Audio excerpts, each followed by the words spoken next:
And I think with that, why don't we have Jamie Shanks come out. So Jamie Shanks is the CEO of Sales for Life. And that is the world's largest social selling training organization for mid-market as well as enterprise organizations. I've gone through and worked with Gala in detail with finding the right kind of person to come in and firm to come in and help us down this path, right? We've sort of taken baby steps in the social digital area, and this is a real opportunity for us to take a big step forward.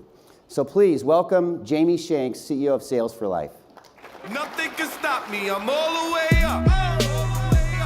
All the way up. Welcome. Thank you. I'm all the way up. I appreciate everybody's time. Here's what we're going to do today. My promise is that in 50 minutes, I'm going to be able to give you a tip, a trick, a tactic that you're going to be able to leverage next week to be able to book a new meeting, drive business deeper in a named account, help a customer along their journey. So my ask, phones down, computers down, give me that period of time. But along this journey, and you're probably, as I walked out, you're probably asking yourself, who is the guy with the goofy Canadian accent in this jacket? Why was he invited to come speak? And I came here because I have a massive failure that happened to me that actually is the catalyst to all of this social selling piece. Here's basically what happened. I was the director of sales and then the vice president of sales of a software company in Toronto, Canada. And frankly, I thought I knew everything there was to know about sales. So this is 2009. And on January 4th, 2010, I shook the hand of the CEO and I said, you know what? I quit. I'm going to start an inside sales consulting firm. This sounds like a fantastic idea. I know exactly what I'm talking about. Problem? 18 months later, I was getting ready to file for bankruptcy. I was getting ready to file for bankruptcy because I didn't eat my own dog food. I didn't build a sustainable pipeline. I didn't manage my cash flow properly, but most importantly, as a seller, I didn't build a sustainable brand. I didn't build an online brand.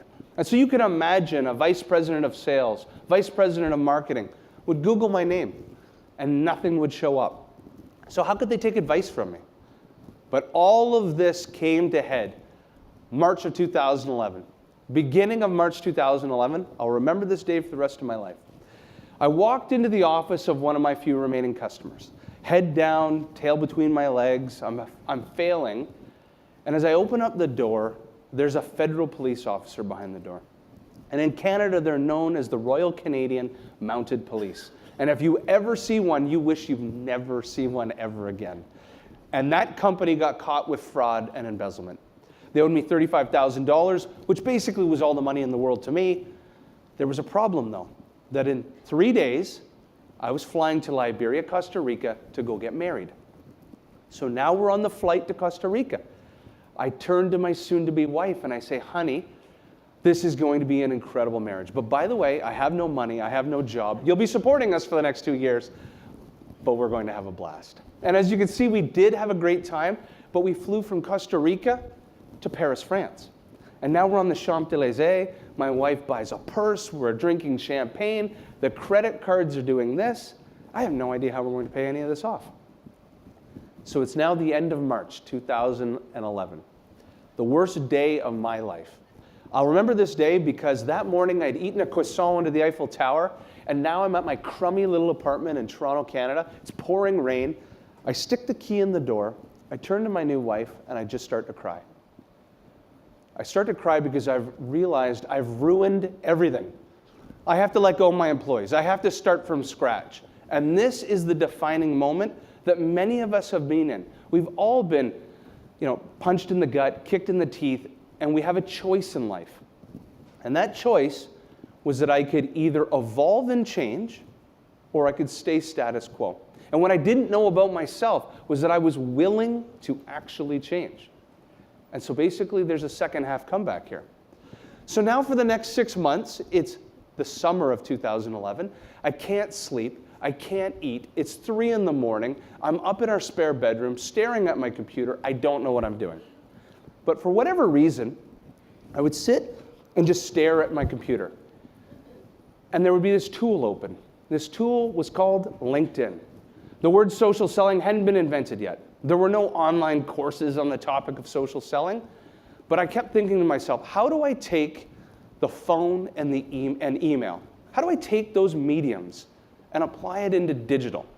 And so day after day, I would learn these tips, these tricks, these hacks. I would self-teach myself. And then what I would do is go into the office of my few remaining customers and show them what I had learned. And they were far more interested in that than my real services. Light bulb went off, business was born.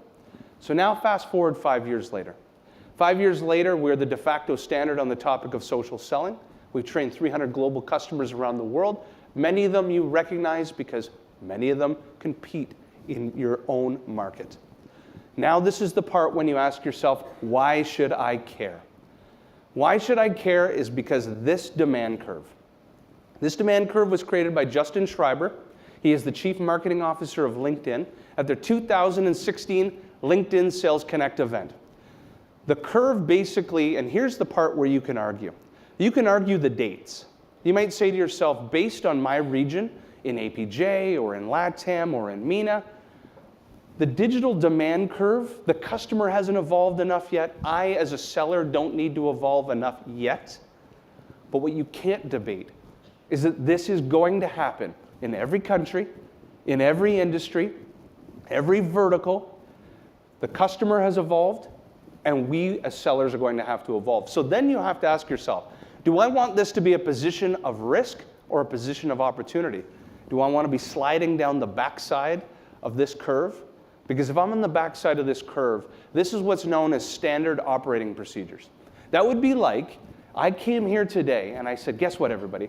We're going to learn this new sales technique. It's called email-based selling. And you'd say, awesome, the cab to the airport is that way. That's just called selling. And the reality is that 3 to 5 years from now, the idea that social selling, it's just going to be called selling. And so that's the opportunity. There are companies and 100,000 sales professionals around the world that we've trained, let alone the millions that are digitizing themselves. They're choosing to add this into their tool belt. This is not a replacement for phone and email. This is a complement to it. So ask yourself, where do I want to be on this curve? Because this is why we should change.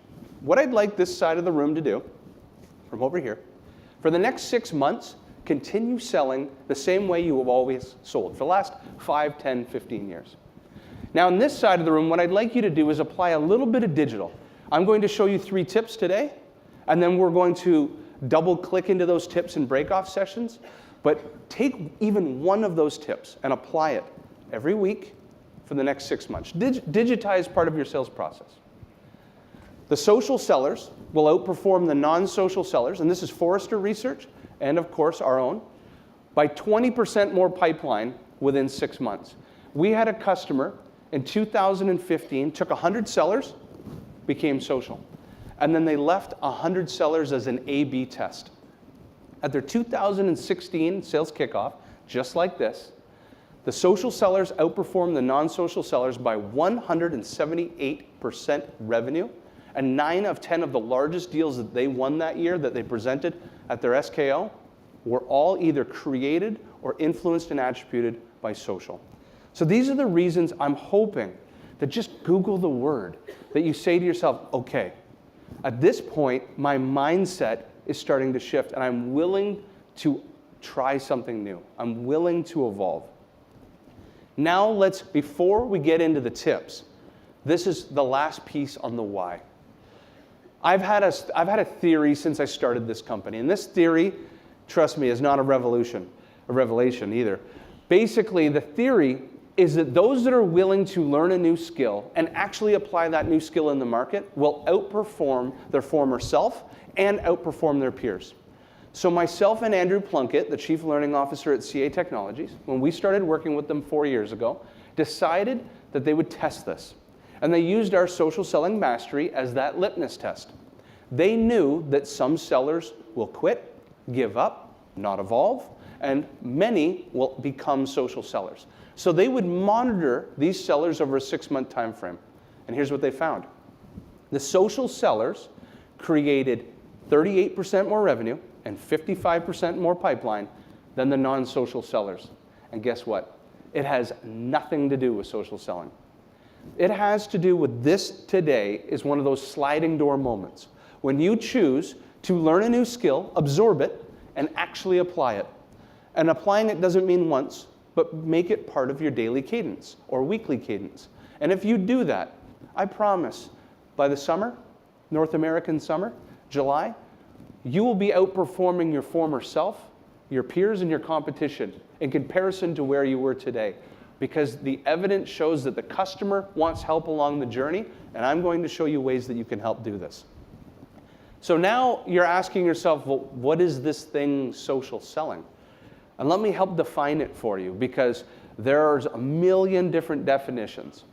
Here's basically what's happening. Whether you like it or not, your customer is evolving and learning with or without you. You cannot stop a chief information officer or a vice president of IT from learning, from talking to their peers. It's just going to happen.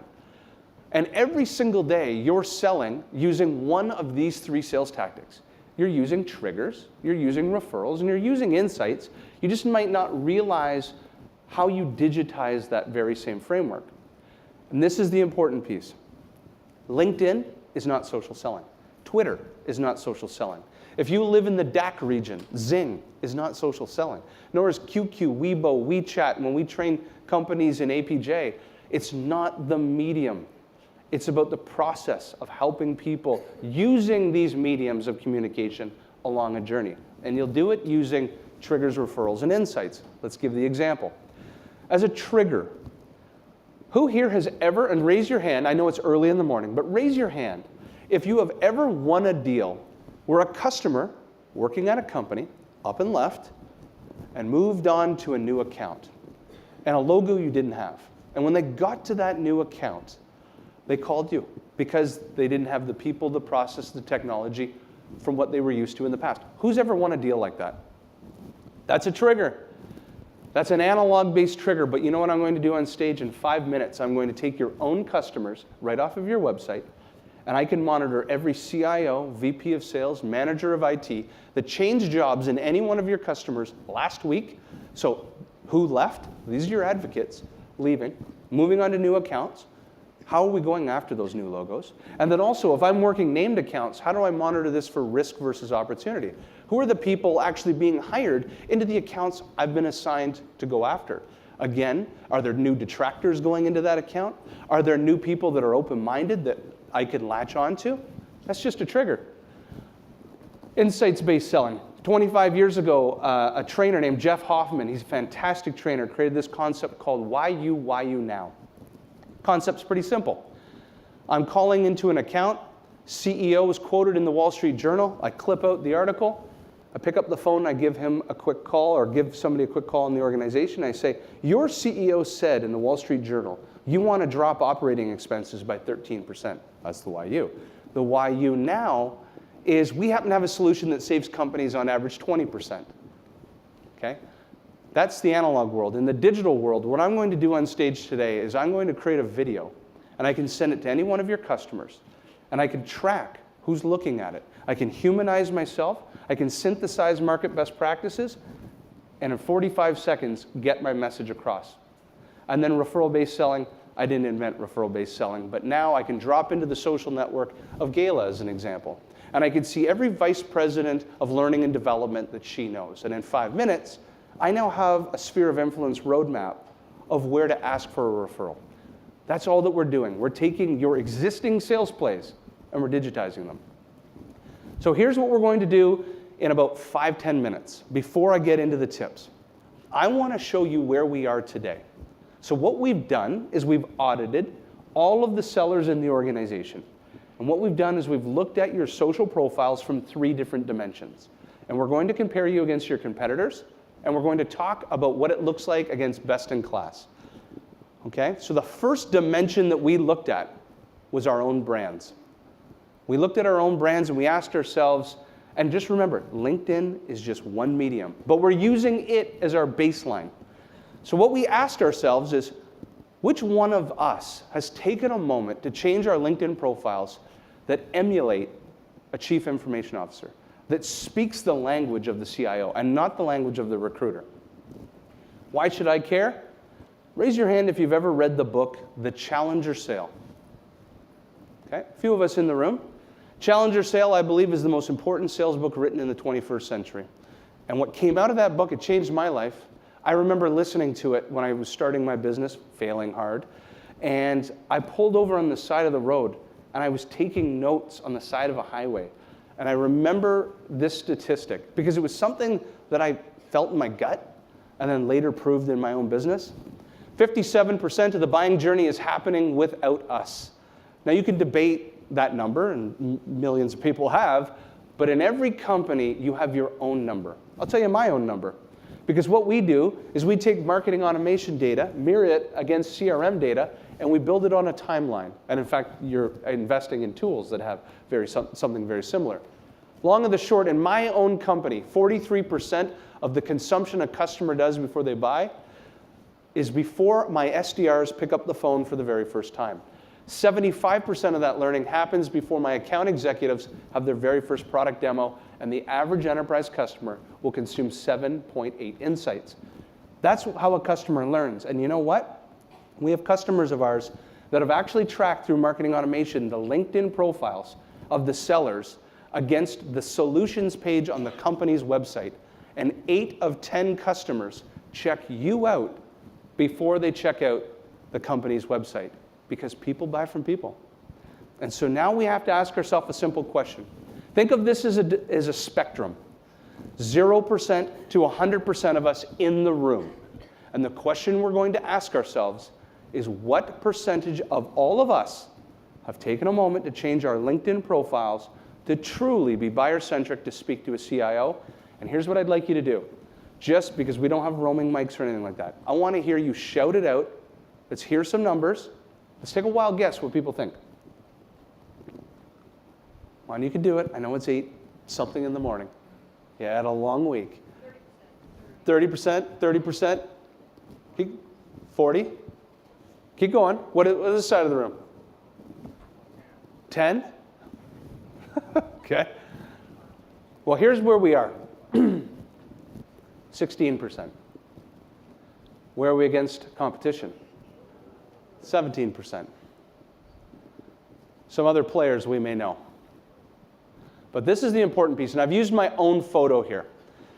78% of us have taken a moment to change our LinkedIn photo. So that means we went over to the photo booth over there, we took our photo, and then we uploaded it into LinkedIn, and we said, guess what, I'm done. Check the box. But what you didn't realize is that LinkedIn in itself is its own website. It is search engine optimized. The words that you use, the vernacular, the keywords, are critical to being found not only within LinkedIn, but on the web. And I'll tell you a quick story. Seller named Keith Gill, and he worked at a telecom company in Arizona. And Keith Gill was the #1 search on Google when you looked up VoIP Arizona, telecom Arizona. His own LinkedIn profile was higher than his company's website because it's just a website. And your own teammates have done a fantastic job of taking this seriously. Nate, where's Nate?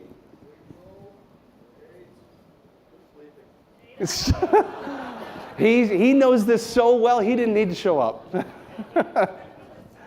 Fantastic. Well, tonight, buy him a beer.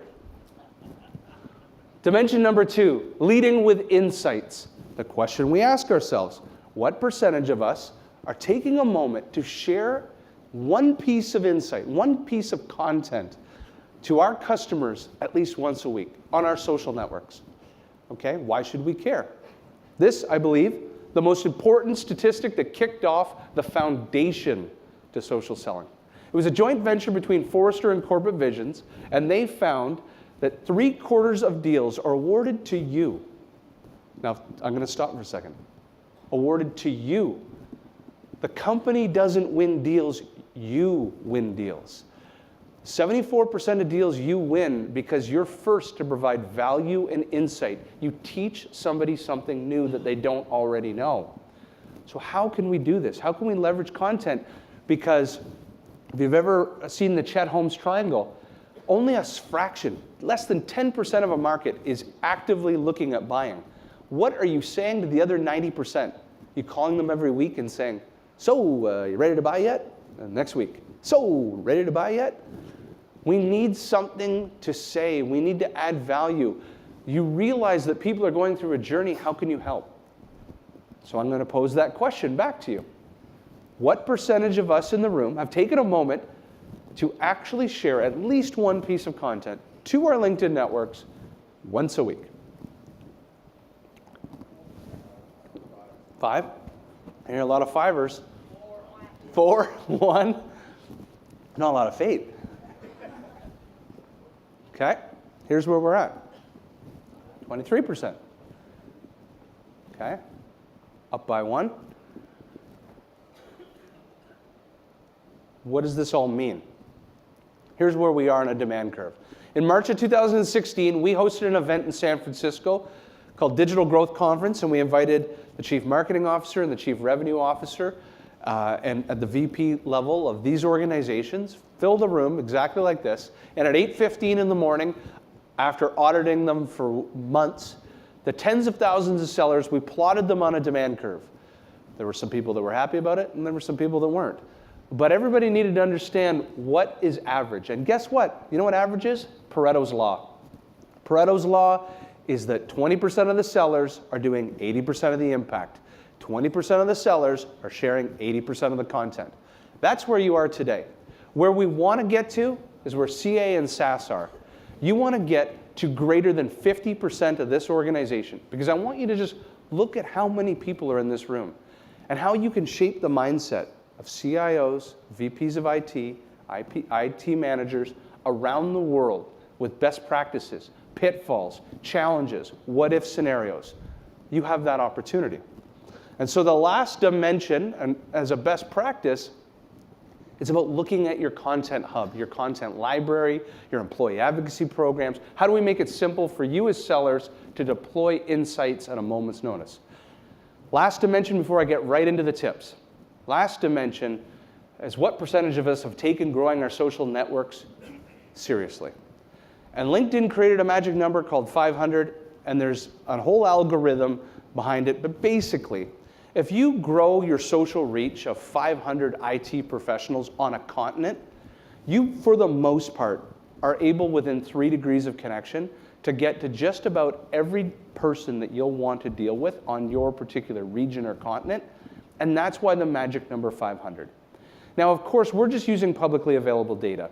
If the percentage of your network, what's known as your social reach, is poor because it's just filled with all of your friends and family and university alumni, but it's not centered around your customer, well, that's something we can work towards. But the real goal is that we marry growing our network, socially surrounding our network, around our customers. Why should we care? It's been empirically proven that the more you can socially surround a customer, get involved in the entire organization, you will yield more opportunity. Okay, so where do we sit on this demand curve? As a percentage of us, what percentage have grown our LinkedIn networks to greater than 500 connections? I want to hear from you.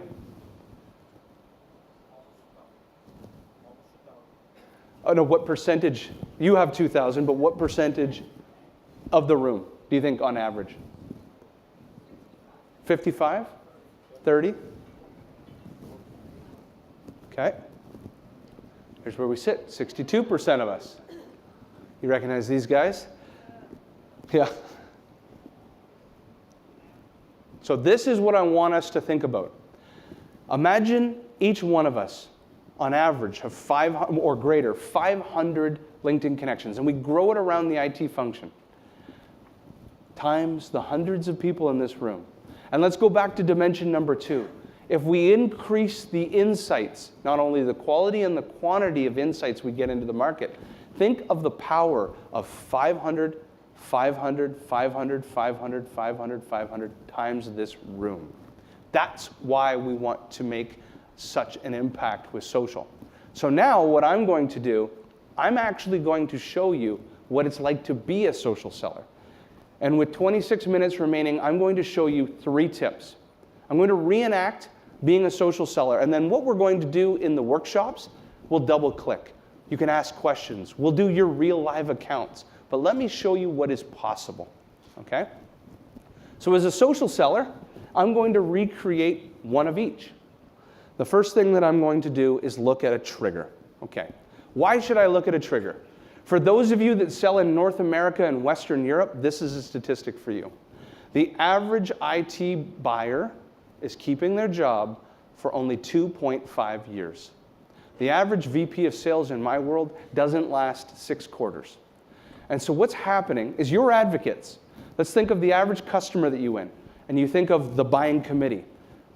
Challenger Sale would say that there's 5.4 decision makers, champions, and influencers. They update the book called The Challenger Customer. Now it's 7.8, but that's CIO, VP IT, managers of IT, and infrastructure, and information security. And then you've got procurement. You've got cross-functional divisions. Every single day, those advocates are either joining customers that are your named accounts or leaving accounts, leaving massive opportunity. So let's actually do this in real time. What I'm going to do, and I'll expand this so it's easy for everybody to see it. Don't worry, you don't need to take feverish notes because we'll be doing this in a break-off.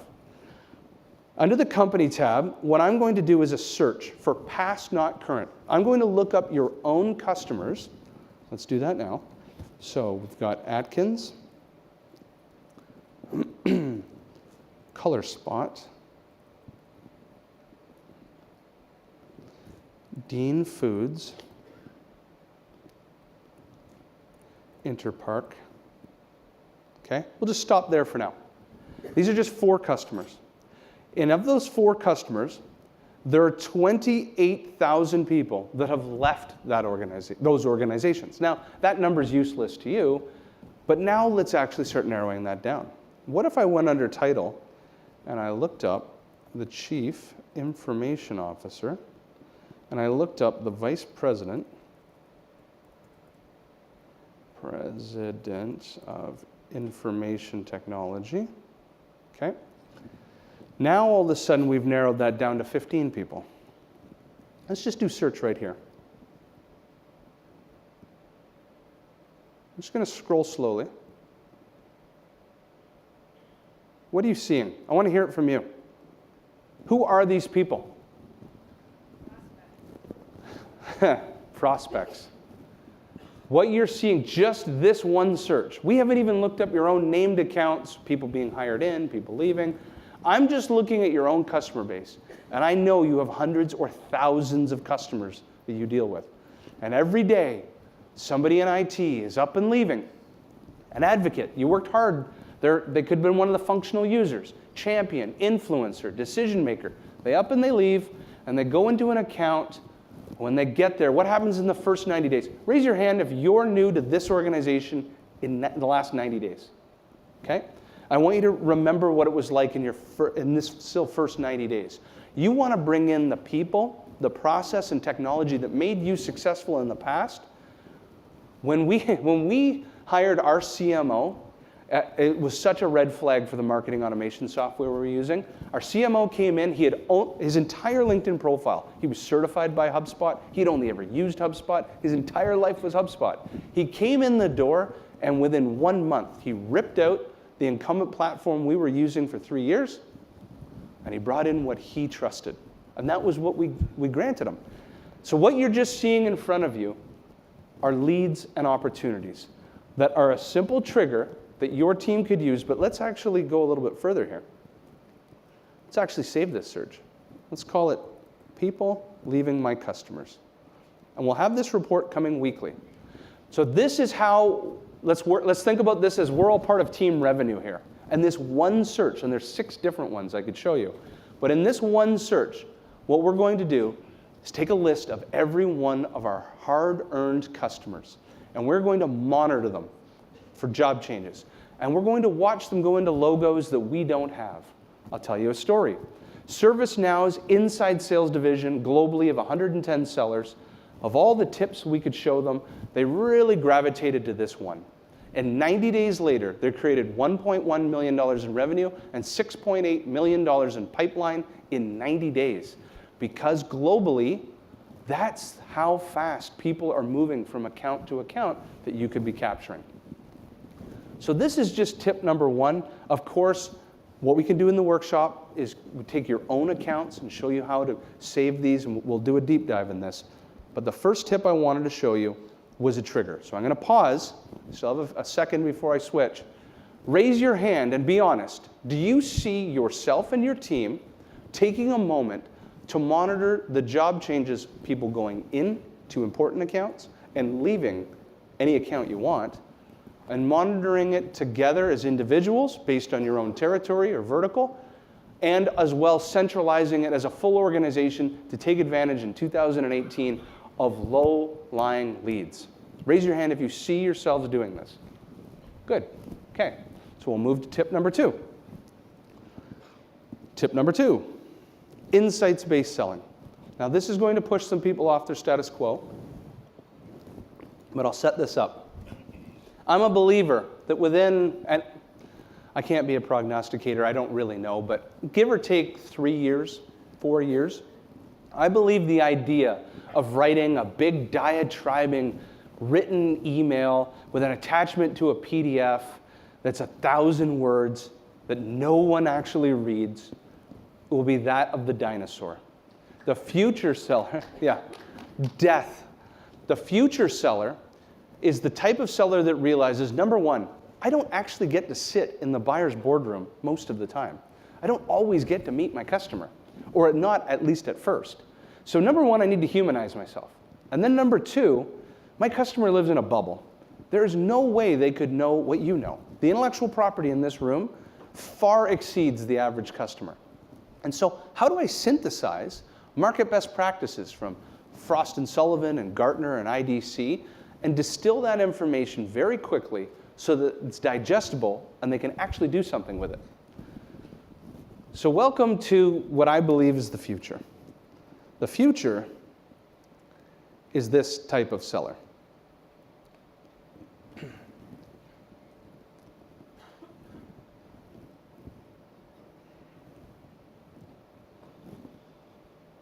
Hi, Gayla. This is Jamie Shanks over at Sales for Life. I hope all is well. A couple weeks ago, we were on a call talking about cloud migration. And one of the big struggles that you had is that you looked at your franchising system in the QSR space, and you had a feeling that this wasn't applicable because you saw that getting the franchises on board would be too difficult and couldn't see a way how you could potentially regionalize this and do it in small bit chunks. Well, actually, I'm going to send you the story of when we worked with Sonic. When we worked with Sonic, what had ended up happening is they concentrated on a region. What they would do is get their committee and the franchises involved to talk about it from an IT perspective. They would then roll it out in the Texas market, as an example, prove the use case, and then they would go state by state convincing all the franchises. So I recommend that you take a look. I've attached an article, and we can have a conversation about it next week, but really looking forward to our conversation. So this is use case number 1. Takes all of a second. I make a video. I can send it via email. I can send it via social.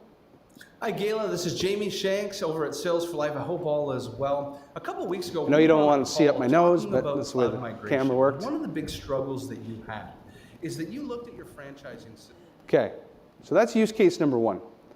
Use case number 2 is personally my favorite. Use case number 2 is where you actually need to take things from your desktop, whether they are actual case studies, use implementation roadmaps, whatever the asset is. This happens to be a blog. I'm going to use that same tool. And don't worry, what you're asking yourself, what is this tool? How do I get it? We'll talk further about this in our breakouts. But as an example, I'll grab this particular Chrome extension. I'll go to Tab, and it's now Video in Video.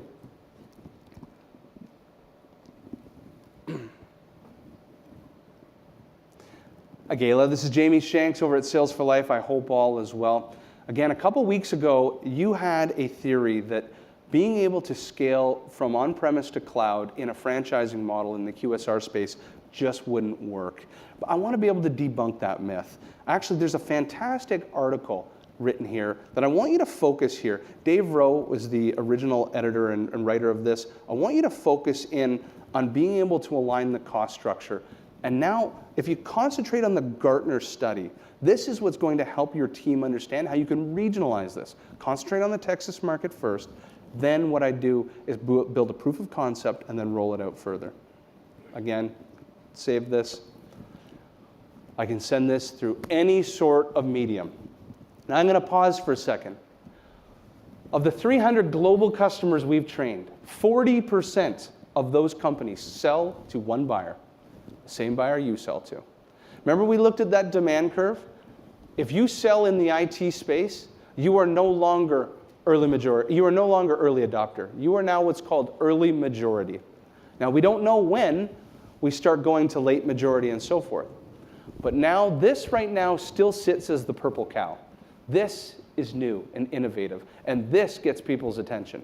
A couple years from now, this could be standard operating procedure. Video-based communication will just be a normal.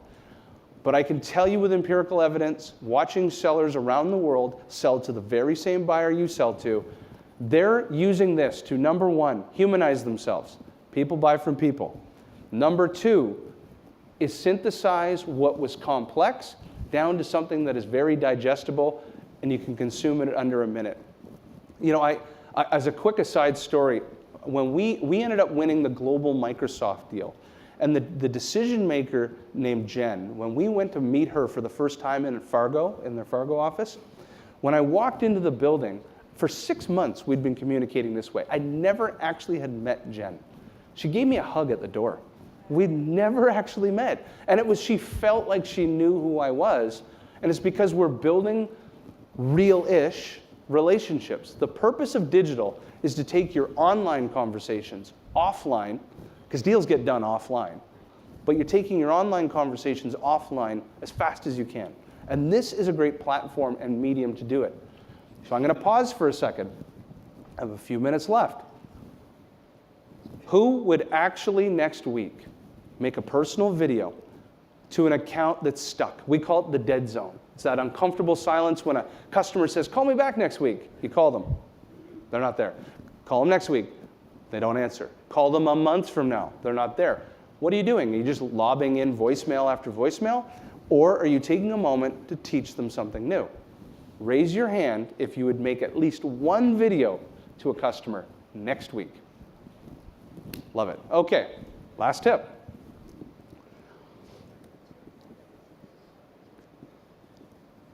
Last tip, referral-based selling. As I mentioned, I clearly didn't invent referral-based selling. Let me close this down. What I didn't mention, actually, I'll just toggle back to that tool. What is really neat about it is I can track, using this tool, who opens it, what company, if they forward it to other people. When we get into doing this in workshops, this is about time management. This is about buying intent. And you might be working a slew of accounts, and you say to yourself, I can't give equal opportunity to each one. I use these sort of mediums, this digital technology, to figure out who's hot, who's not. Where do I adjust my time? Where do I spend it on what accounts? This kind of tool helps. So it allows me to see who's opening it and so forth, okay? Last tip, referral-based selling. Great statistic by Sales Benchmark Index. You're 4 times more likely to open up a door based on a relationship, and we all know this, than it is to call in cold. But a lot of companies and a lot of people don't actually know how to map this out. So I'm going to come back to my story. It's 2011. I'm failing hard. I have no idea what I'm doing. I have like 1 or 2 good stories. And what I realized then and there is the mistake that I was making is I was calling into accounts and I would say, Mr. or Mrs. Customer, I've done business with McDonald's and American Airlines and Harley Davidson. And the customer would say, I don't care. It has nothing to do with me. And right then and there, I started to think of this concept, which we later coined the sphere of influence. And the sphere of influence is something that we do today, and our customers do every day, every time you win a new logo. So here's what I'd like you to do. It's a little exercise. Grab a sheet of paper. I want you to write down the last deal that you closed or worked on. Okay? I realize there's different people in the audience here, but write down one logo, one customer. I want you to put that logo right in the center. That company has its own sphere of influence. The sphere of influence of New Horizons Learning Centers, the largest IT training company in the world, When we won that account, here's what we do. This is the center of the universe for that customer. Who actually cares? Number one, people that used to work there. So we took tip number one, a job change alert. Who used to work at our customer that is now a VP of sales or marketing at a company that we don't have that we could tell that story to? Number two, competitors. That's an obvious one. But number three is dropping into the social networks of the decision makers, champions, and influencers at that customer at a period of time when the deal is still hot and warm and the implementation's going well and you have a great relationship. That's Tynan Fisher. He's the Chief Operating Officer at New Horizons' largest franchise in the Northeast. I can drop into his network and I can understand his sphere of influence, what is actually known at the personal level called social proximity. We all have our own social proximity. My mom, my wife who's here in Las Vegas, my friends, my university alumni, my colleagues, past and present. These are people that are circled around me that actually, if they got an email or a LinkedIn message about Jamie Shanks, they would actually care. But anyone outside of that sphere, for the most part, doesn't really care. But how do you understand how to use that? Let's actually drop in to a real customer and figure out how we do this. So here's what I'd like you to do. And when we do this in workshops, we can do this for named accounts. We can do this for existing customers. You can do this all day long. I'm going to use the use case right now. When we won the Sprint deal, this is the CEO of Sprint. You may recognize his name. He is also on the board of Uber. His name is Marcelo. When you win that customer account, what do we do next? You map out the organizational chart, and anyone that's in customer success knows that you need to figure out all the people and players. So what we can do now is drop into people's social networks, and I'm going to see Marcelo has 795 people in his network. Now I'm going to show you the art of asking for a referral. One of the big challenges that people have is what they'll do is they'll look into people's social network and say, Marcelo, can you introduce me to every vice president of sales you know? And he'd be like, I don't even know where to start. I don't know where to start because I don't know what type of customers you like. I don't know what markets you serve. Big, small? Do you want in a certain technology? Do you want emerging? Do you want those that are contracting? You have to do the homework for them, and here's how you do the homework. What I'd like you to do is go into the social network of any one of your last customers and concentrate on the company button and click that plus sign. What it does is actually maps the social proximity of every person. It rolls up their entire social network and distills it into the 3, 4, or 5 counts that that person could actually introduce you to. You see, he's connected to a ton of CEOs and VPs of sales, but he might just know one person at one account, and he doesn't have a strong relationship. But each one of you, if I were to drop into your social network, there are about 3 to 5 accounts that either you used to work there, your spouse works there, your best friend works there. You know, it's a customer of yours for 5 years. These are the accounts that if I were to leverage, those are the ones you could help me get into. So that's step one. Of course, I could always, before we do that company search, I could always go into information technology and I could search everyone that is a CXO,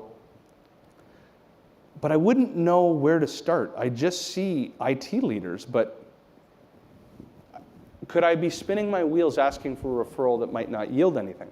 So what I'm going to do is actually concentrate first on the person's social proximity. I'm going to close this down, information technology. I'm first going to look at the account. Let's actually drop into Amazon. So at Amazon, he knows the general manager, worldwide business development, head of business development. These are the people that he can help with. Now here's the next step.